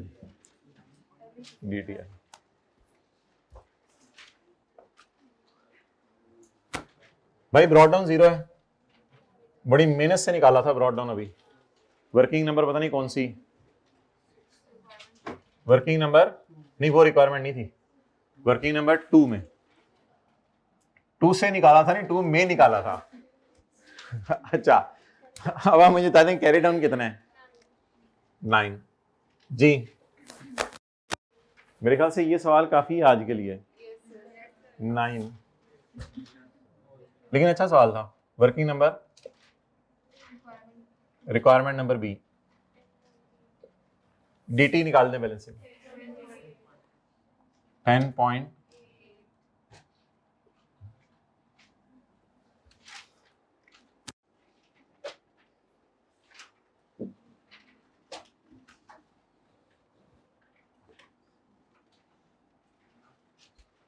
भाई आतिफ भाई को कहीं गाड़ी में बैठे, मैं आ रहा हूँ 5 मिनट में इंशाल्लाह। ओके, आपको क्या, मैं किधर जा रहा हूँ? ऐसे क्यों देख रहे हो? इसको खड़े करो।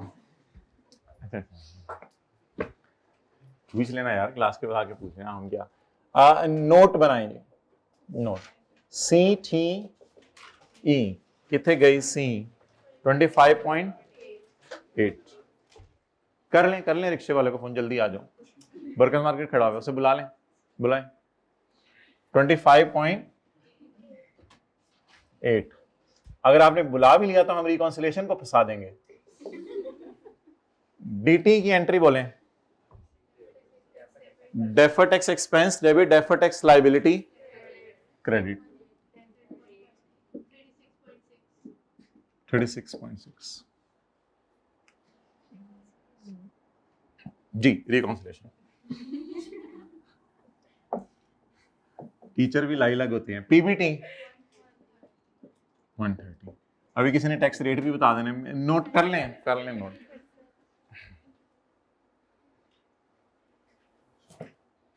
क्यों हम इतने खुश हैं? कल का पूरा दिन रिवीजन के लिए मिलेगा। आज की शाम डाल के, अभी शाम तो नहीं शुरू हुई, मगरिब की अजान में तो अभी बहुत टाइम है। आज की शाम है, रात है, कल की सुबह है, नून है, फिर आफ्टरनून है, तो मौजा ही मौजा। मैं आपको बताऊं ना, एक दिन कोई मुझे जिंदगी में पूरा मिल जाए 16 घंटे तो बंदा लुट मचा आ सकता है। अच्छा जी, टैक्स 113 to 30%। मैं आपको सीरियसली बताऊं, एक दफा सैटरडे संडे मिला था सीए फाइनल में, बिल्कुल फ्री सैटरडे और संडे। तो हाँ जी बिल्कुल, वो आप बात आपको याद है, जो बाकियों को नहीं पानी। अच्छा जी, तो मतलब ये कि उस वक्त सीए फाइनल का पेपर था हमारा, तो जो कैफ का कंपनी लॉ था वो 2 दिन में पूरा रिवाइज हो गया था, हालांकि काफी पहले का पढ़ा हुआ था। तो 2 दिन तो 32 घंटे होते हैं, बंदा पढ़ पढ़ के लुट जाए 32 घंटे में, तो बंदा पता नहीं क्या चांद से हो गया आ जाता है। 113 to 30%। हाँ, हमारे तो नाश्ते ही नहीं खत्म होते, आपको क्या बताएं। अंडा बनना शुरू होता है, उसकी जर्दी ही पक जाती है, फिर दूसरा बनाते हैं, फिर उतनी देर में चाय उबल जाती है, तो चूल्हा साफ करते ही हमारा तो टाइम पता नहीं कहाँ। अच्छा जी, टैक्स निकल आया। अच्छा यार, आप डोनेशन को ना ये वाली फिगर उठाइएगा, 2 रुपए 5 ना उठाइएगा, क्योंकि डिडक्शंस नॉट अलाउड नोट में जाती हैं। डिडक्शंस, ये थोड़ा सा ध्यान रखिएगा, डिडक्शंस नॉट अलाउड नोट में जाती हैं। 2 को उठाएं और उसको वही करें जो यहां वहां किया था, ऐड डोनेशन, बोलें 2 into 30%, 0.6। वही वही वही वही वही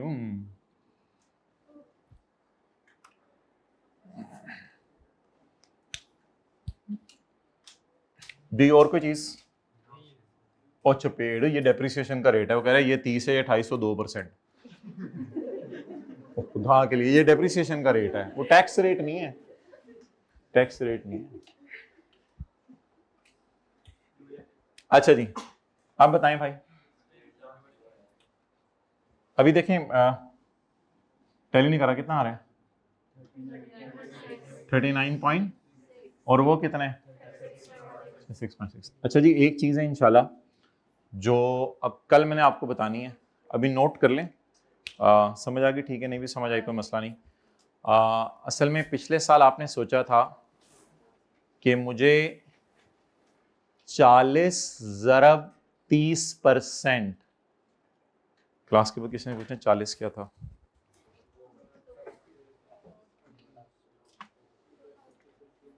40 लॉस नहीं था, 40 अनयूज लॉस का वो हिस्सा था जिसके अगेंस्ट हमें फ्यूचर में प्रॉफिट एक्सपेक्टेड थे, जिसके अगेंस्ट हमें फ्यूचर में, असल में अनयूज लॉस था 50,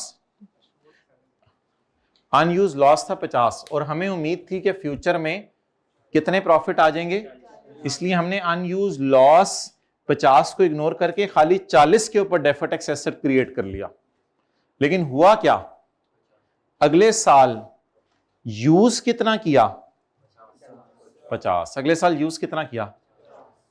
अब बताएं, एक तरह की खुशी आ गई, एक तरह की क्या आ गई? क्या खुशी आई? जरा सोच के बताए ना, खुशी क्या आई? कि हमने 50 सवारियां थी, हमने सोचा था 40 वाली बस आएगी, लेकिन ऐसी बस आई, 136 को तो इग्नोर करें, ऐसी बस आई जिसमें वो वाली 10 भी बैठ गई, तो 10 के बारे में पिछले साल खुशी रिकॉर्ड नहीं की थी, तो इसको कहते हैं अनरिकॉर्डेड एसेट। क्या? ये एक नई चीज है जो रिकॉन्सिलेशन में आ रही है, मंडे को इंशाल्लाह याद कराइएगा, इसकी बात करेंगे। पहले मुझे नोट कर लेने दें, अनरिकॉग्नाइज्ड एसेट या खुशी, जो मर्जी, ये खुशी है। पहले खुशी बता दें क्यों है ये। पिछले साल 50 सवारियां थी। अच्छा, अब आपको एक और चीज आज पता चल गई है भाई, तू बैग बंद कर ले पहले। आपको एक और चीज आज पता चल गई है कि पिछले साल 50 सवारियां हैं, 40 वाली अगर बस आने की उम्मीद है तो पिछले साल 40 पे ही 30% लगाएं, लेकिन अगर इस साल बस आ जाए बड़ी 136 वाली, तो फिर जो सोचा था वही बिठाएं, या जो एक्चुअली हैं वो बिठा लें, सारी पूरी 50 बिठा लें। आप बताएं, सोचा क्या था, कितने प्रॉफिट्स आएंगे? 40। अभी 40 से ज्यादा आ गए, तो पूरी 50 माइनस होगी, इसका मतलब है 10 की सेविंग और जो सोची ही। इस 10 की जरा खुशी रिकॉर्ड करके देखें, 10 into 30%, ये 10 कैसे आया? 40 और 50 का डिफरेंस ना, तो बताएं, 3 खुशी खुशी खुशी खुशी 36.6। तो इसके साथ नवे आए हो नहीं कोजे हो नहीं सोने ये जरा एक न्यू चीज है। बहरहाल पंजाबी के जो लोग समझ ना आया करें वो किसी से पूछा भी ना करें। कुछ अल्फाज ऐसे होते हैं जो आपको याद रह जाए, आप कहीं ना कहीं अप्लाई कर देते हैं। हाँ जी, जो भी कह दें, फैक्ट ऑफ अनरिकॉग्नाइज लो, जो मर्जी कर दें। ठीक है जी, क्लियर? शक्ल तो सही तरह बनाए। ओके